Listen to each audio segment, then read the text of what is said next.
Bonjour à tous, j'ai grand plaisir à vous accueillir aujourd'hui au Théâtre d'Évreux, ou plus exactement sur le chantier de rénovation du Théâtre d'Évreux qui a débuté en 2006 et qui devrait se terminer l'année prochaine. Et grâce à la FFB, la Fédération Française du Bâtiment, eh bien, ce chantier est ouvert pendant quelques heures au grand public et surtout aux jeunes pour leur permettre de connaître ces métiers du bâtiment et peut-être développer des vocations. Et je reçois aujourd'hui sur notre plateau Monsieur Jean-Luc Maugy, bonjour. Bonjour. Vous êtes le président de la FFB Eure. Est-ce que vous pouvez nous présenter votre fédération dans le département ? Alors la fédération dans le département représente à peu près 600 et quelques entreprises, sachant que le volume aujourd'hui des entreprises et départements c'est à peu près un petit 6 000 et que les employés du bâtiment aujourd'hui représentent, à sortie de crise, parce que nous étions plus de 11 000, j'ai parfaitement ce chiffre en tête car c'était le début de mon mandat et aujourd'hui nous sommes plus que 8 500 et quelques, malheureusement en sortie de crise. Donc voilà les chiffres qui parlent aujourd'hui. Nous sortons de cette crise peut-être un petit peu plus tard que d'autres départements parce que nous sommes rentrés moins vite dans cette crise et aujourd'hui le travail reprend d'une manière générale en France, un petit peu moins vite dans le cœur de notre département, mais on est en mesure aujourd'hui de pouvoir dire que nous cherchons aujourd'hui presque désespérément des emplois et notamment dans des métiers dans la haute technique, au moins une centaine d'emplois et aussi 100 autres emplois qu'on pourrait prendre immédiatement. Et alors pourquoi est-ce que l'offre ne rencontre pas la demande ?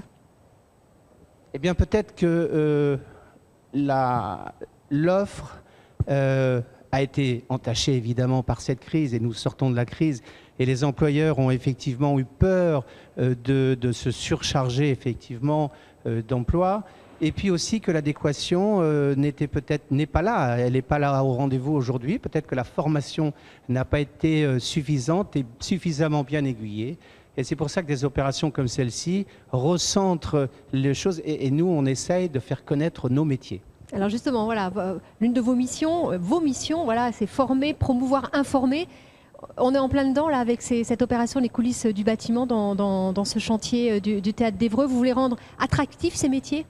Alors complètement, c'est-à-dire qu'on veut pas les rendre attractifs, ils sont attractifs, on veut simplement le montrer. Alors pour le montrer, déjà 15 ans de coulisses du bâtiment sur lequel on organise plusieurs chantiers. Alors cette année, malheureusement, nous n'avons qu'un chantier à Évreux. Nous avions un chantier de programmer le théâtre à Bernay, qui la municipalité n'a pas pu nous accueillir, donc c'est un peu dommage, nous n'en avons qu'un cette année. Mais effectivement, à travers ces visites, nous espérons pouvoir déclencher, et nous avons déclenché, des envies de pouvoir rencontrer le bâtiment, parce qu'on a plein de messages à passer.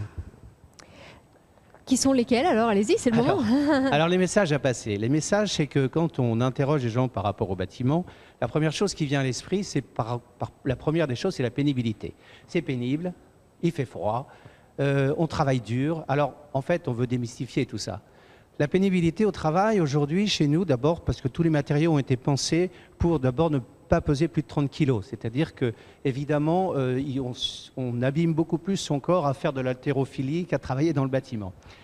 La deuxième chose aussi, c'est qu'un métier soi-disant sale, eh bien, on veut démontrer, on veut prouver en rentrant sur nos chantiers que ce n'est pas un chantier sale, qu'aujourd'hui on est habillé tout à fait correctement de la tête aux pieds, qu'on a tout ce qu'il faut pour passer l'hiver, pour passer l'été, et puis qu'on a des bases de vie aussi. C'est-à-dire que sur nos chantiers, la vie a pris une importance fondamentale. C'est-à-dire qu'aujourd'hui, on s'y sent bien, on s'y sent très bien.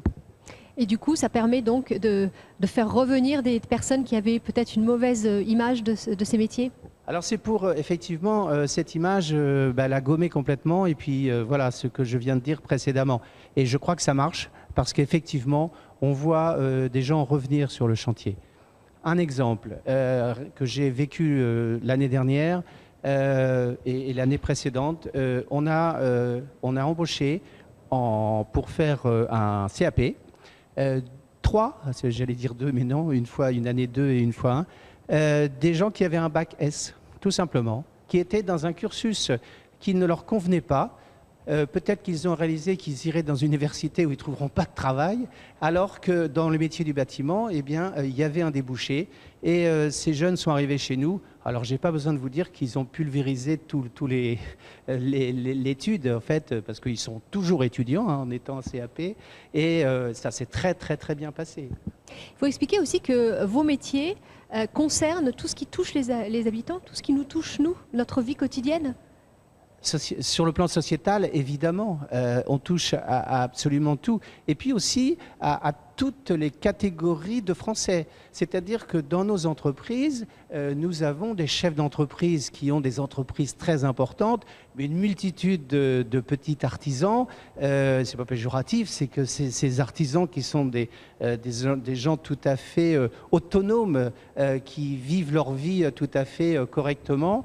Et puis, il y a pléthore de tous ces gens qui composent à la fois, ça va effectivement, des gens qui œuvrent sur les chantiers, mais dans tous nos bureaux d'études, dans tout ce que comporte... Je compare un peu le bâtiment à l'armée, c'est-à-dire qu'il y a effectivement tous les corps et tous les métiers représentés.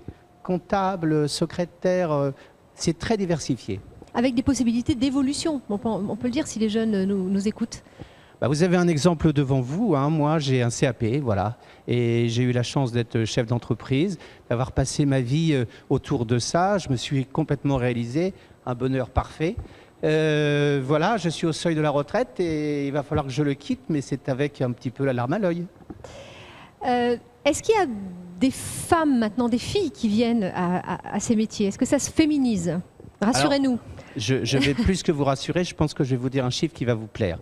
Bien sûr, les femmes aujourd'hui ont accès au bâtiment, d'abord parce que, je l'ai dit précédemment, il est beaucoup moins pénible, mais en plus de cela, aujourd'hui, dans l'ingénierie du bâtiment et à la fois dans les bureaux et bureaux d'études, c'est un chiffre important, il y a 46% de femmes aujourd'hui. Donc voilà, presque la moitié. Donc le bâtiment sait accueillir les femmes dans le bâtiment et aussi sur le chantier. Moi j'ai une femme menuisière qui était extraordinaire, c'est-à-dire qu'évidemment elle est bien meilleure parce que pour arriver à faire son trou dans un monde d'hommes, elle était parfaite et elle était obligée de le démontrer tous les jours. Non, les femmes ont vraiment aujourd'hui leur place dans le bâtiment. Elles sont aussi souvent chefs d'entreprise. Et souvent de grosses entreprises, et là, elles sont très performantes. Et puis, ce sont des métiers aussi qui sont modernes, qui touchent toutes les nouvelles technologies, qui touchent toutes les recherches liées au développement durable, à l'écologie. Alors, bien entendu, c'est peut-être le métier aujourd'hui le plus moderne et le plus en pointe technologiquement. C'est-à-dire qu'effectivement, à travers tous ces matériaux qui évoluent sans cesse, mais surtout, on est à l'époque de la numérisation. Et comme beaucoup d'autres, aujourd'hui, elle a envahi complètement notre métier. Moi, aujourd'hui, mes chefs d'équipe ont une tablette sur eux pour avoir accès à toute la documentation, à tous les plans du chantier sont tout simplement sur une tablette en ce qui les concerne. Au-delà de ça aussi, on travaille pour certains ateliers sur des machines à commande numérique. Donc voilà, ça a complètement envahi notre quotidien de tous les jours. Alors, c'est parfois un peu, ça fait un peu peur pour certains d'entre nous encore, mais l'évolution est là. Et en fait, on y rentre vraiment sans se rendre compte. Quand on a déjà son smartphone dans la main et qu'on prend ses rendez-vous avec, on est déjà dans la numérisation. Donc tout ça, c'est une évolution qui se passe très très bien. Les normes écologiques aussi sont importantes? Alors évidemment, les normes écologiques, et puis elles nous vont bien parce que nous sommes plutôt des gens de la nature et ça nous va parfaitement. Aujourd'hui, les chantiers sont gérés de façon tout à fait convenable, c'est-à-dire qu'on a des bennes de déchets pour on trie nos déchets sur les chantiers déjà en amont. Et puis aussi dans ce que l'on utilise évidemment comme matériaux. On y est très sensible parce que nos clients ils sont sensibles aussi. Voilà, c'est ça. Vous avez aussi un contact, c'est aussi ce que montrent ces journées, un contact avec le public. Vous travaillez avec lui, vous êtes vraiment à la croisée des formateurs et du public qui en demande, des clients. Il faut aimer les gens, hein. On ne fait pas ce métier si on n'aime pas son client. Son client, on est en relation continuelle avec lui, on est obligé de le satisfaire, on est obligé de l'écouter pour savoir ce qu'il veut. Si on ne l'a pas écouté, on ne fait pas un produit final qui peut lui correspondre, donc ça ne va pas bien. Oui, bien sûr, il faut aimer les gens et il faut avoir ce contact. C'est notre quotidien parce qu'à la fin on amène une facture aussi et pour pouvoir être rémunéré correctement de ce que l'on a fait, il faut qu'il y ait une osmose. Merci beaucoup, Monsieur Moji. Je rappelle que vous êtes le président de la FFB Heure et vous nous accueillez sur ce chantier du Théâtre d'Évreux. Vous pouvez retrouver ce magazine sur notre site internet radiosensation.fr ou bien sur notre chaîne YouTube si vous voulez nous voir plutôt que nous écouter. Merci à tous, à bientôt, au revoir.